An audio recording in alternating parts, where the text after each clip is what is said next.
From the Presidential Palace, Manila, Dateline Malacañang.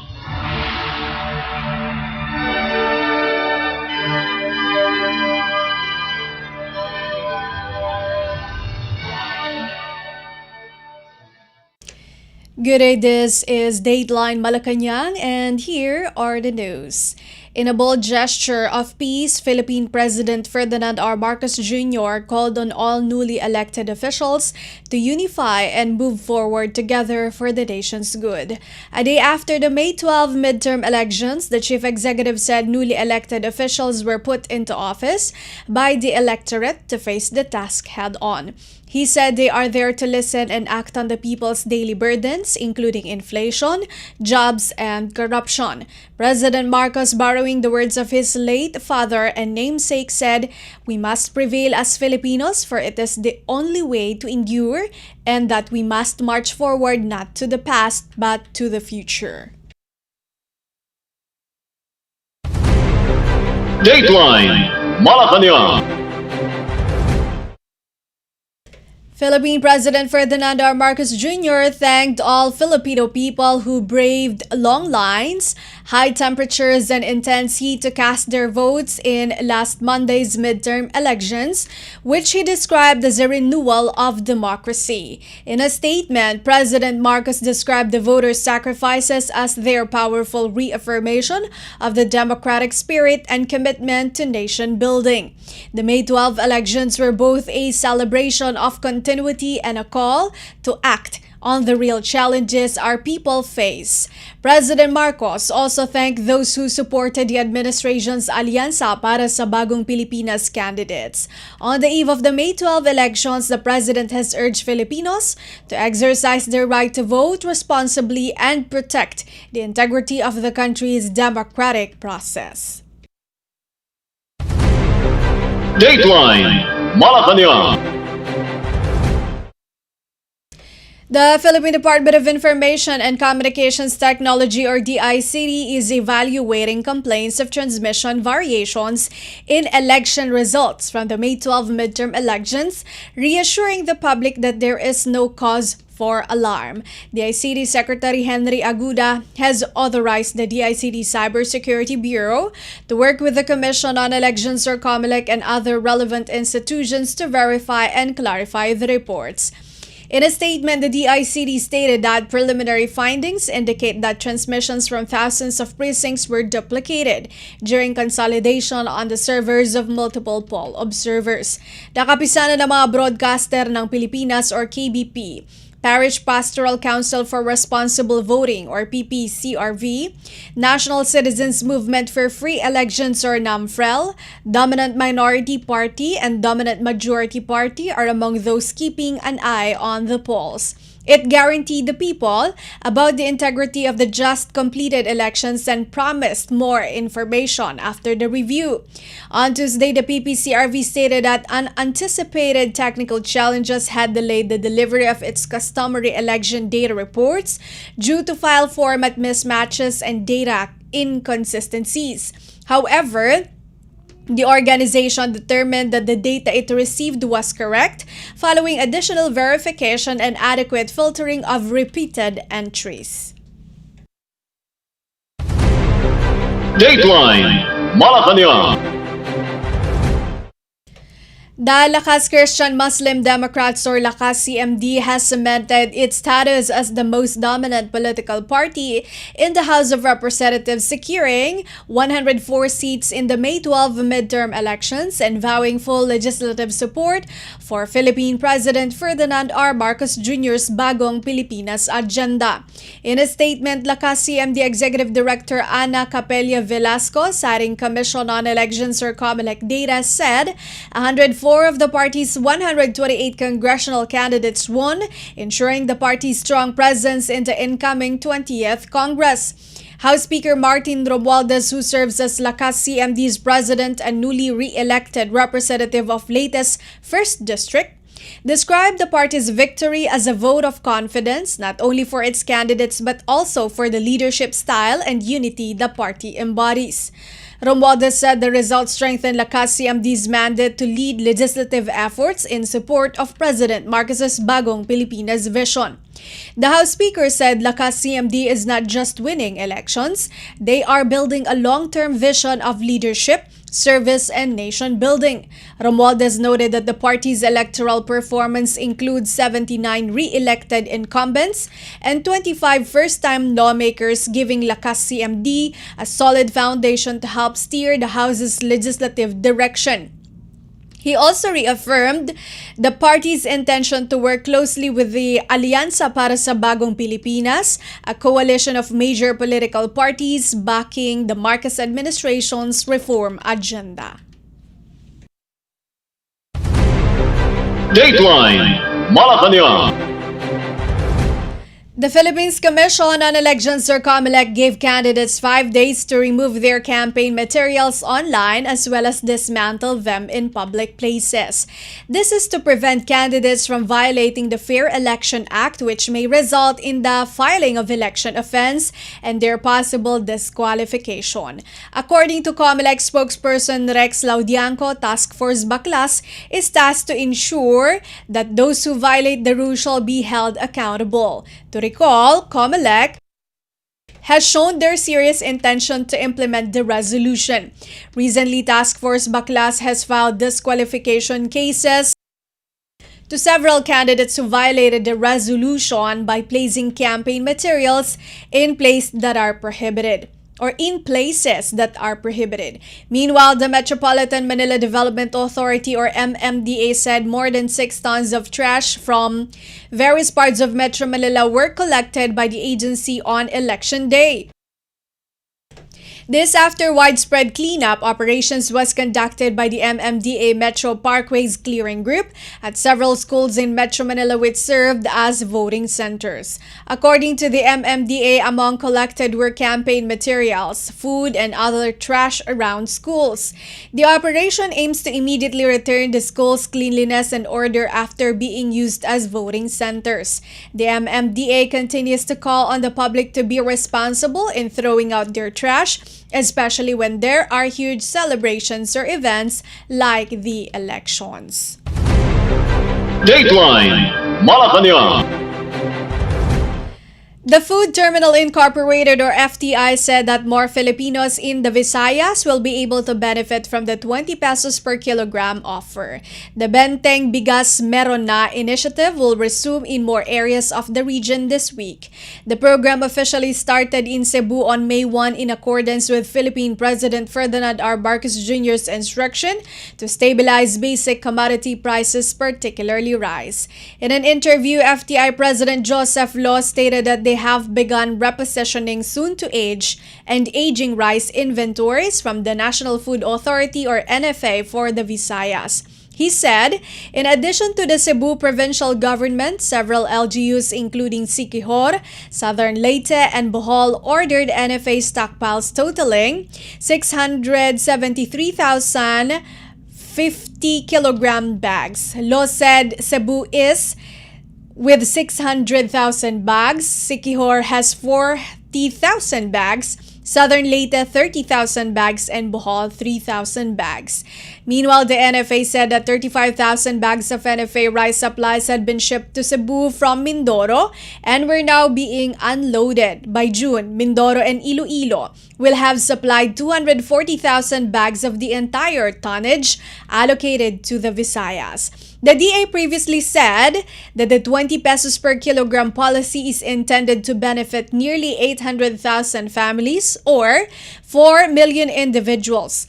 Rice is grown in western, central, and eastern Visayas as well as on Negros Island.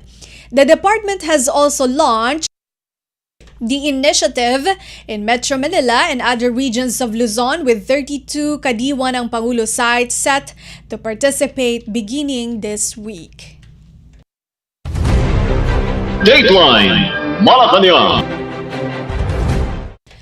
Members of the disadvantaged sector praised the Philippine Department of Agriculture or DA for formally commencing the government's 20 pesos per kilogram rice program in Metro Manila. The COMELEC initiated a Benteng Bigas Meron or BBM na program in Metro Manila after the DA complied with the Commission on Elections or Ayuda assistance ban 10 days before the May 12 midterm election.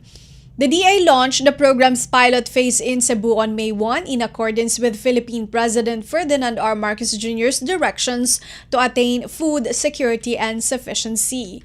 Norma Domingo, 61, a street sweeper, expressed gratitude to the government for accelerating the installation of the BBM na in selected Kadiwa ng Pangulo or KNP sites across Metro Manila. Emelita de la Cruz, 55, a Pantawid Pamilyang Pilipino program or 4Ps recipient, claims she has waited over 10 years to get retail rice for as little as 20 pesos per kilogram. She did, however, request that the DA increase the 30-kilogram monthly purchasing limit to meet the needs of her family of 8. Rodrigo Macalinaw, 60, challenged opponents of rice quality to buy and test it for themselves.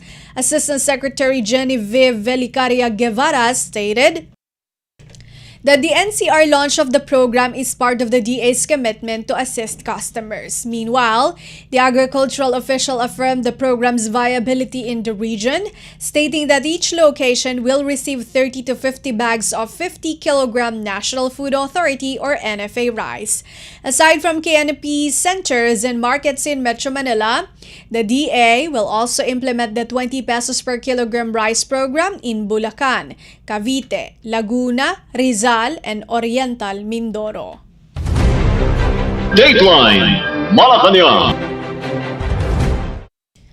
Following the latest eruption of Mount Canlaon, early Tuesday morning, personnel from the Department of Social Welfare and Development or DSWD Field Office, Western Visayas, FO6, immediately visited the evacuation centers in the Negros Island region or NIR to assess the evacuees' condition. Assistant Secretary Irene Dumlao of the DSWD's Catastrophe Response Management Group or DRMG stated that an immediate response is critical in any form of catastrophe or disaster or emergency. Dumlao said that this is especially important for Mount Canlaon evacuees who have been displaced for about 5 months. The DSWD promises that they are taking care of their needs. According to records, there are 1,763 families or 5,678 individuals from La Castellana and the cities of La Carlota and Bago who are currently housed in evacuation centers.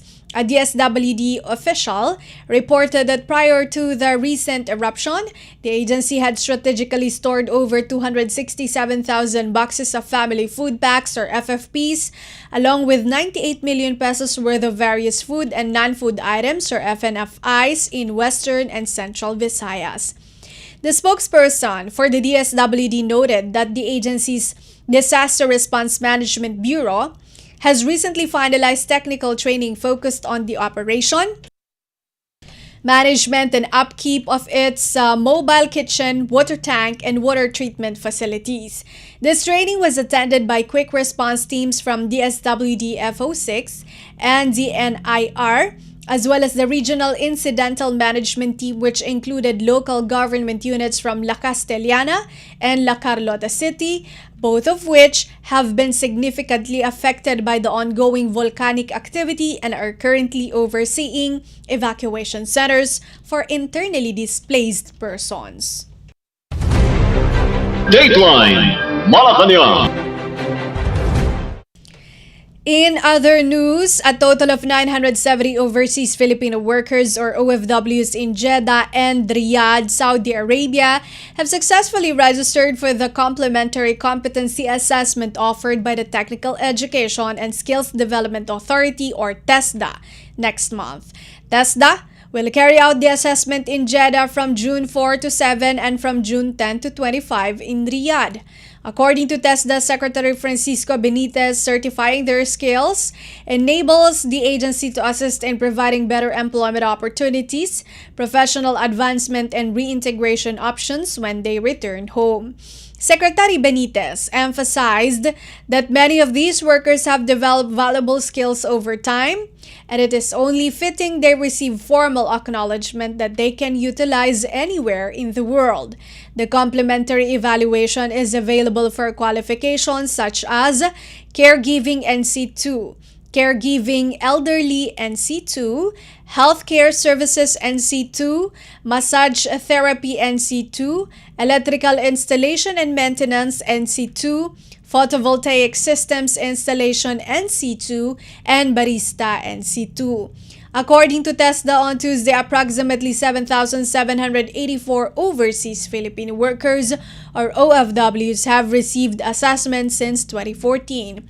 Furthermore, TESDA stated that applicants need to submit the necessary documents, which include a completed application form, a self-assessment guide related to the qualification they are applying for, and a copy of a training certificate or a certificate of employment to the nearest migrant workers office. The electronic copies of the application form and self-assessment guide can be downloaded via the TESDA Prep Assessment website. Dateline Malacañang.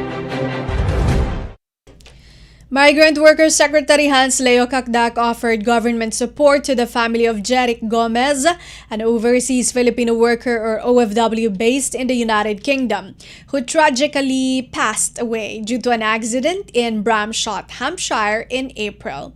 In a press release, the Philippine Department of Migrant Workers or DMW announced that Cacdac personally attended Gomez's wake in Parañaque City, where he expressed condolences on behalf of Philippine President Ferdinand R. Marcos Jr. to the mourning family. The DMW extended financial aid through the Aksyon or Agarang Kalinga at Saklolo para sa mga OFW na nangangailangan fund to provide immediate assistance to the family during this challenging time. Gomez had been employed as a nurse in the UK for almost 5 years. Reports indicated that he passed away 4 days after being involved in a collision on the southbound side near Bramshot and the Hindhead Tunnel in Surrey in April. Gomez lives behind his wife Joanne, their 4-year-old daughter Yasi Gale, his parents, and his siblings, all residing in the Philippines. He had intended to go back to the Philippines to participate in his child's moving up ceremony, but the accident hindered him from doing so and ultimately led to his death. In the meantime, Cacdac instructed the Overseas Workers Welfare Administration or OWA to arrange benefit rebates for Gomez's father, Jerry, a retired seafarer who spent 34 years working at sea. Joanne expressed her gratitude to the DMW and its personnel based in the UK for their prompt efforts in repatriating her husband's remains and for the personal support they provided to the family during this challenging period. Dateline Malacañang. Finally, for Dateline Malacañang, the European Union or EU praised the Philippines for achieving a record high utilization rate of 80% for its trade benefits under the Generalized Scheme of Preferences Plus or GSP Plus last year. The GSP Plus is a program that allows the Philippines to enjoy zero tariffs on early 7,000 EU product categories as long as it adheres to its commitments under 27 international conventions related to good governance, human rights, and labor rights, among others. During a forum hosted by the Makati Business Club, EU Ambassador to the Philippines Massimo Santoro highlighted that the Philippines' GSP Plus utilization has been on the rise in recent years.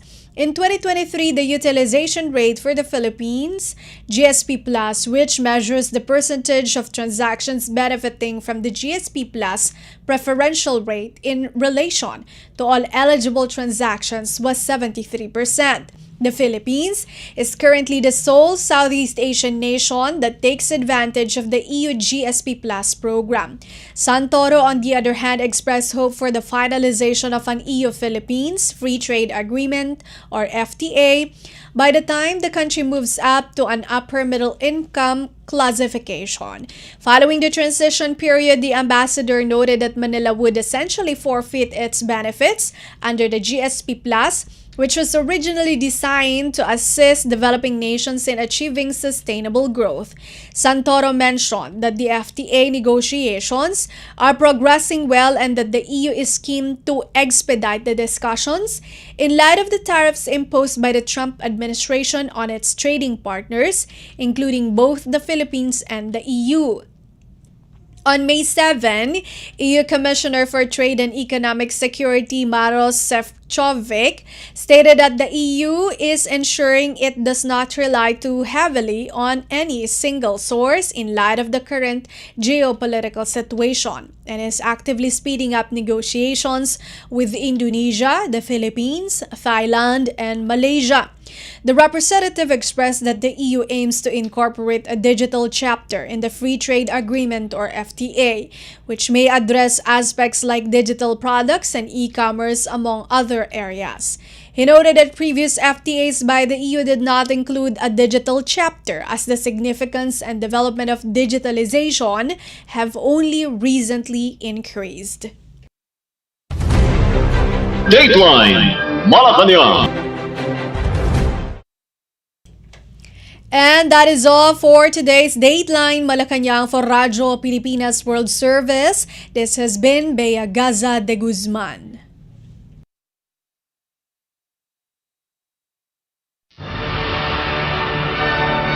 From the Presidential Palace, Manila, Dateline Malacañang.